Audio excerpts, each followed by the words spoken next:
Hello friends, this is our second lecture on resistance to theory by Paul Deman.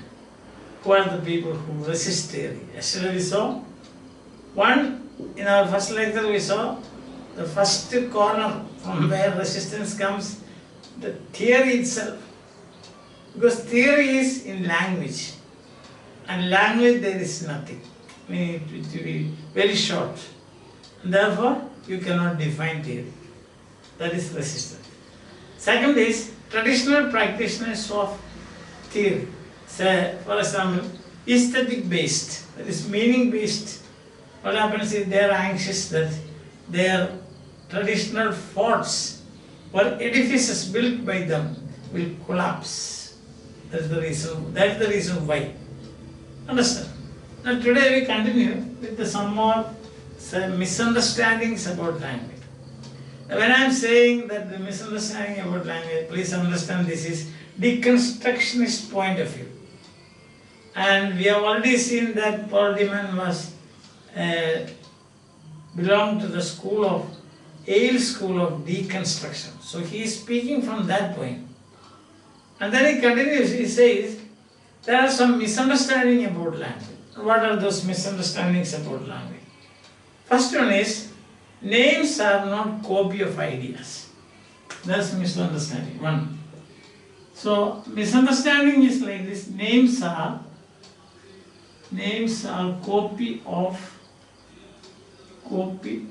ideas. That is. But Deman says no. When you say name, say for example truth. That's the name, truth. Or beautiful, beauty. These are names. But these are only signs. That sign does not carry that idea truth. Same with the beauty. That sign does not carry the idea of beauty. So things also. Coconut. That sign does not carry coconut. Coconut in it. Very simple. You can understand it like that. Student. That's a sign. It's not a copy of students. That's point one. I think that's simple. We can understand. Second misunderstanding is signs are motivated. That is the second misunderstanding. Signs are motivated. Motivated means this is the opinion of Proust. P-R-O-U-S-T. No, signs are motivated. That means, see, when you say like this, welcome. Welcome. That is a sign. Welcome. Or we say thanks. Welcome. Thanks. So according to Proust and those people who say that meaning has language carries meaning, signs are loaded with meaning. They say there is the intention of the author. Motivated means welcome. That means there is the intention of the author. How can you say there is intention of the author? It's only a sign. So signs are not motivated. Or when you say thanks, that's only a sign. So they are not motivated. It's another misunderstanding. Third is, there is a relation, or you can say, sound reflects meaning. 3. Sound reflects meaning. That is about onomatopoeic words. Sound words. The certain words, they represent sound. Wind, for example. Wind. Onomatopoeia, So when you say wind, they say wind reflects, the sound reflects the meaning. How can you say like that? In that case, if sound reflects meaning, if there is a one-to-one correspondence between sound and meaning, then all the languages in the world will have only one sign for wind. But that is not the case. If there is a relation between, or sound reflects meaning in onomatopoeic words. Suppose you agree, that means all the sound reflecting words should be the same in all languages. But you see, they are different. Understand? Therefore, what is the conclusion? So, three misunderstandings. One, names are copy of ideas. Deconstruction, names are not copy of ideas. Signs are motivated. There is no motivation in sign. A sign cannot carry motivation. Sound reflects meaning. No, because in that case, all sound reflecting words in all languages should be the same. So, what is the deconstructionist position? The deconstructionist position is signs are very important. Signs are arbitrary. Arbitrary. That means there is no logic between sign and logic between the connection or the relation between sign and signifier and the signified. No logic, not natural. The relationship is not natural between the sign and the word, or the word and the meaning, or the thing, word and the thing. There is not connection at all. See that? Or we can say not natural, and then not substantial, substantial. Then what is it? It is, we have seen, arbitrary, conventional, we can say. At best we can say this conventional. Because it is established by convention. This is that. The language does not carry it. There is no logic, not substance, not substantial, no natural connection. They are arbitrary. What? The relationship between the signifier and the signified. Is that clear? So, three misunderstandings. But this you should keep in your mind, otherwise we will not be able to argue, or not we, in fact, Paul the man, that's his argument. Then he goes on to say like this, there are two models of theory, literary theory, two models. One is the existing one, the other is new one, coming, linguistic model. The first existing model is aesthetic model. Aesthetic model means based on meaning. Based on meaning.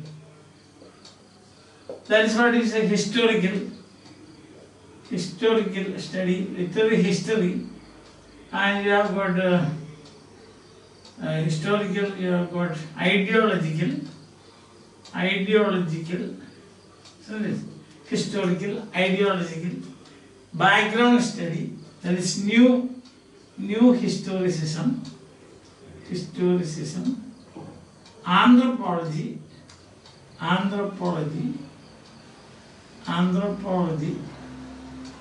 and you have psychology, existentialism, and so on. So you have got many such. These are meaning based. Understand? They are historical, content based, meaning based, or also you can say content based. Content based. See, if you look at like this, if you are, because we have already seen there is no content in language, then what happens is that these theories, which is built on meaning or aesthetics is the effect of meaning. What happens is they are not theories at all. If you consider it in this way, what happens, you will have taken theory back many steps backward. If you consider this is literary theory, then what you do is, knowingly or unknowingly, It is theory, you take theory many steps backward. That is what Paul Deman says. Understand? Because there is no meaning. Then how can you say like this? For example, church-going poet. The aesthetic model you apply, then you will say this feminism. Yeah, that also is it. That's another feminism. You can apply model feminist theory. You can approach it from culture. So the culture can approach poem from a religious angle.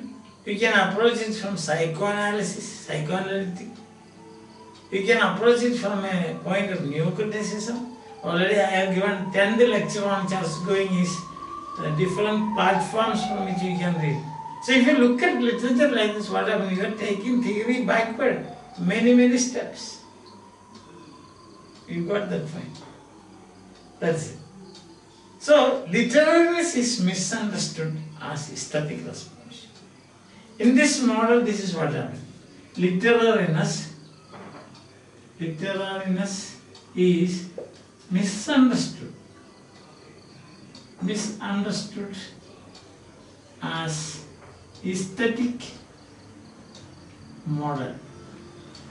Because aesthetic model based on meaning, and in language there is no meaning. Remember the 3 points just now we made. First, names are not copy of ideas. Secondly, signs are not motivated. Thirdly, there is no relationship between, there is no inherent relationship between sound and the word. There is one more topic first. And now we are considering the two models. So aesthetic models existing. They draw from anthropology, from ideologies, Marxism. This is if you agree to this, then what you do is you are taking theory backwards, many steps backwards.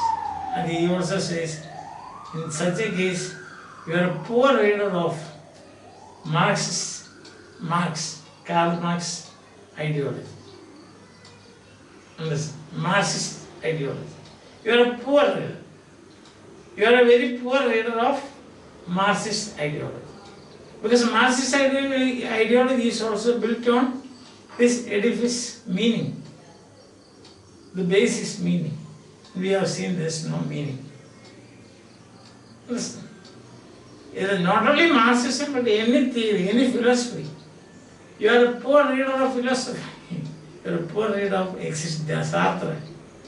You are a poor reader of Milton, anybody. Because this is the basis nowadays. See, language, literalness is misunderstood as aesthetic model. So he says, here I am, I stand before you. Means only man. I clarify. Then what is the next one? You are following now, yes. The second model is a linguistic theory or linguistic model. Second model is, and that is the correct model, he says. Linguistic model. The other one we have already seen. It is based on a misunderstanding. What is the misunderstanding? That literariness is misunderstood as aesthetic response. Understand? And this is taken for granted. That is the relationship between word and the thing. And also you can see now that the relationship is substantial, the relationship is natural. What relationship? Whose relationship? Signifiers and signified. Aesthetic model takes for granted these things. That the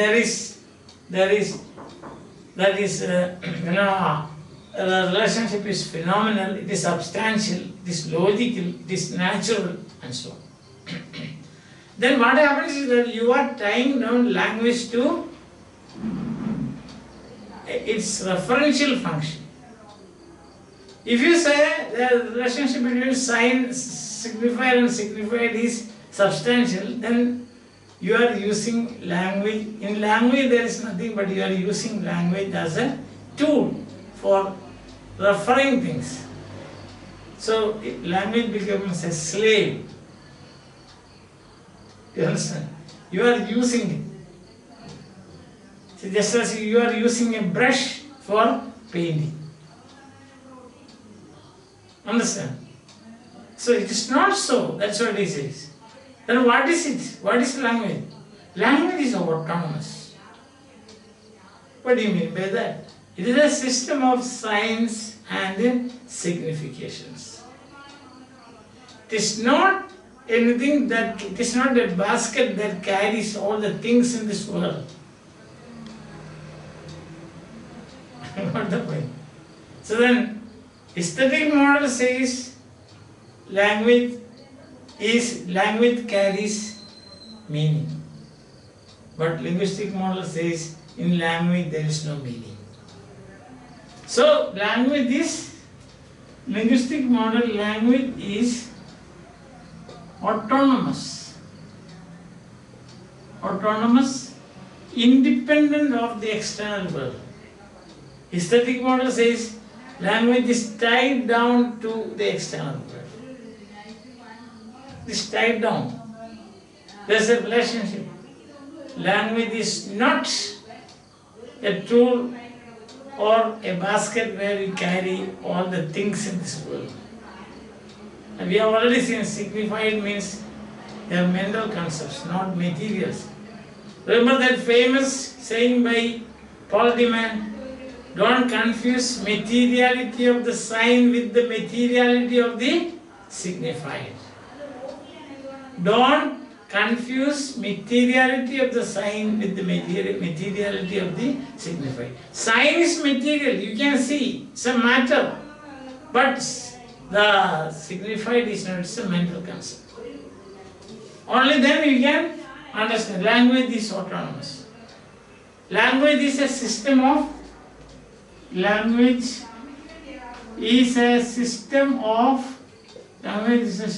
signs and significations. Not a basket that carries all the things in the world. All the things in the world. Now that means, suppose all the things in the world disappear. Will language disappear? No. Because it is independent. Understand?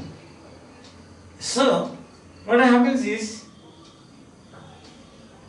it says, that's why in the Bible there is a saying, the heaven and earth may disappear, exact words I don't know, but my words will remain. The Bible there is a sentence like this. Meaning, this is the meaning. Heaven and earth will disappear, my words will remain. What is words? Language. So, the deconstructionist view of language is, it is independent, it is not a basket that carries all the meanings, all the things in the world. Even if all the things in the world disappear one day, become extinct, language will remain. Because language is not dependent on things in the world. That is very clear and that's very logical also, if you look at it in this way. Language is not a system of meaning. It is a system of signs and signification. Therefore, what happens? What is the event? So, in that case, what happens here is, point number one, it is a raw material. There is no difference between literary use and non-literary use. Understand? The literary use and non-literary use. So first point is no difference, no distinction, I can say, between literary use and non-literary use. Because in both what happens? you are using a system of signs and significations. Like clay, for example. You take clay, that is a raw material for, you can make, a potter uses clay. Isn't it? Same thing is used by a person who builds a house. Clay bricks, a potter uses. Both use the same thing. So as far as the use is concerned, there is no difference. So basically it is clay. Or stone, marble. Marble can be used for, say, blocks for flooring. Marble can be also used. Marble has been used, you see, many, but the statue of David, one single piece. So as far as the stuff is concerned, there is no difference. So what makes statue of David so attractive and this thing, that is what we have to find out. So literary and non-literary use of language, there is no difference. Therefore what happens? Second, what is the second one? Second point. That he says, there is nothing like canonical literature. We speak about canon or literary canon. Means some books are very of high standard. Shakespeare canon we say. See, Paradise Lost, etc. They are the part of the canon. Canon is very important books. So if there is no distinction between literary and non-literary use of language, no canon, no textual, no texts which are greater than the other. And then another is no canon, and then what else will happen? There is nothing called aesthetic response. No aesthetic response or aesthetic model. Aesthetic model, no. No aesthetic model. Why? Because there is no meaning. In language there is only signs and significations. Understand? So, if language is autonomous, and if we can prove the autonomous potential of language, so we will through linguistic analysis, then we can say that he says, we can say what can we say? We are dealing with literariness, not aesthetic response. So I will like, so far it is clear, I think. Two models, aesthetic model and linguistic model. Aesthetic model is all about meaning. But linguistic model, absolutely no meaning. There is no distinction between literary and non-literary use of language. There is no distinction between canonical and non-canonical texts. There is absolutely no meaning in saying that. There is absolutely no sense in saying that meaning is the basis of aesthetics. Or aesthetics is based on meaning. Aesthetic response is based on meaning. So that is no value. Aesthetic response has no value because it is based on meaning. So we have been arguing that language is not a basket full of meaning. It is only signs and significations. Now then what is literariness? Aesthetic response is not literariness. Then what is literariness? So we come to that, literariness. Literariness. So when we say that there is no difference between literary use and non-literary use of language, then what is literariness?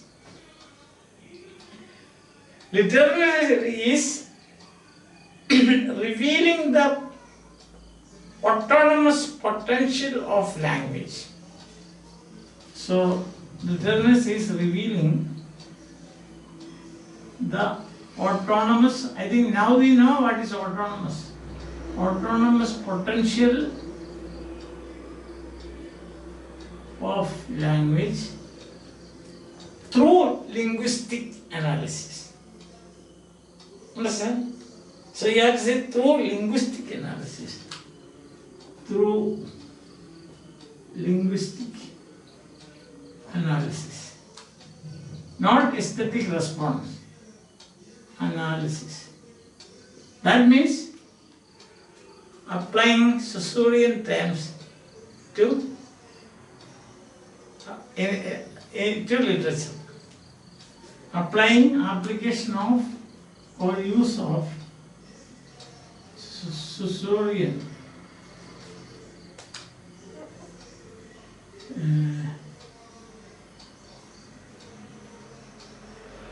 terms to literary analysis or analysis of literature, to analysis of literature. Understand? When you write signifier and others. As a syntagmatic, paradigmatic, synchronic, diachronic. So when you do that, then what will happen? That is linguistic analysis. Because we have seen there is a very close relationship between linguistics and literature. See in the case of Roman Jacobson, they were very fond of semiotic analysis of literature. Same with Barth, Rolla Barth, who declared that is, the author is dead. So such authors, they were interested in literature as well as in linguistics. So that shows, that's a proof that there is a natural connection between linguistics and literature. Listen, literature actually is the avoiding of aesthetic categories. So when you say literariness, another way to do is that literariness is the voiding of aesthetic categories. Aesthetic categories, which we have already listed. Meaning-based category, philosophy, ideology, existentialism, new criticism, then formalism. These are all aesthetic-based. So once you take away these things from literature, then there is literalness. So actually it's a negative, isn't it? Negative. So what happens is, literalness is not affirming aesthetic response or using aesthetic categories. If you affirm aesthetic response or aesthetic categories in your search for literariness, if you are using it, then that is not literariness. What is literariness? This follows from this argument that literariness is voiding of aesthetic categories and aesthetic response. So we have seen two models. One is aesthetic model based on meaning. The other is linguistic model, which is based on the autonomous status of language. If your search for literariness is based on the autonomous status of language, then you can say there is theory. The advent of theory, the coming of theory begins. Suppose you say it is based on aesthetic response, you are taking theory backwards many steps. So literariness means voiding of aesthetic categories. So your ideology, your anthropology, your existentialism, your philosophy, your epistemological base, epistemology means meaning, theory of meaning. epistemological base of literature, then your feminism, they are not theory at all. Sometimes people define theory like that. Literary criticism or literary theory. Literary criticism means taking a close look at the work of art. For example, we say this figure of speech and so on. Or rhythm, assonance, alliteration, vowel harmony, then rhyme. These are the figural language and so on. That is criticism. Then we say literary theory means when you apply theoretical approach, like feminism has. It's not. According to deconstructionists, that is not at all theory. If you apply such terms, use such terms, then you are taking theory backwards many steps. Then what is theory? Theory is linguistic analysis. Application of linguistic analysis to literature on the basis that literature is not a place for meaning. Literature is not a place for depositing your meaning. Literature uses language. Language is only a system of signs and significations. There is no solid thing. Language is not a transparent medium for conveying truth or any information. Because in language there is no meaning. So, conclusion, all the meaning-based approaches to literature, they are not theory. What is theory? The advent of theory, you can see when you start using or searching for literalness through linguistic analysis, thus avoiding the aesthetic response to literature. Positive is you use linguistics. Negative is you avoid aesthetic response. Then what happens? Theory comes. Clear? Hope you are following. Fine? You will continue with this. It's not over. So over now you got the idea now. What is theory? What is not theory? Bye. Have a nice day. You can send in your clarification. Actually, I am taking these lectures because one of my virtual students, that means subscribers, asked me to explain, asked me, can you make a few lectures on the resistance to theory? Then I have replied that definitely I will do, give me some time. So it took about 1 month for me to prepare this. Hope you are enjoying, and at least I am enjoying. As an intellectual exercise. So see you again. Bye. Have a nice time.